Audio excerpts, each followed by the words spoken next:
ইফতারের পর পরে গেছিলাম এমন একটা রেস্টুরেন্টে আর অর্ডার দিয়েছিলাম পিৎজা। আর এখানকার পিৎজার ব্যবহার যদি আপনাদের সাথে শেয়ার না করি তাহলে তো অন্যায় হয়ে যায়। একটা স্লাইস তুলতেই চিজগুলো এমন ভাবে টান দিচ্ছিল, মনে হচ্ছিল সে বলতেছে আমাকে ছেড়ে যেও না। আর পিৎজার স্লাইসগুলোকে এভাবে পুল আপ করতে আমার যথেষ্ট ভালো লাগে। আর এটার যদি টেস্টের কথা বলা যায় তাহলে দেখতে হবে এটাতে কি কি আইটেম রয়েছে।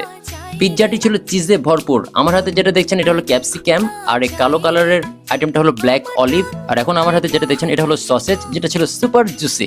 এটার সাথেও চিজ লেগে আছে আর এটা পুল আপ হওয়া শুরু করছে। এটা আমি মুখে নেওয়ার চেষ্টা করতেছি, বাট এটা পারলাম না, কারণ নাগিনীর মতো এটা দোলা দিচ্ছে, কিন্তু আমি ফেল হব না। আমি আবার ট্রাই করলাম এন্ড এট লাস্ট আমি সাকসেস হলাম এটা মুখে নিতে।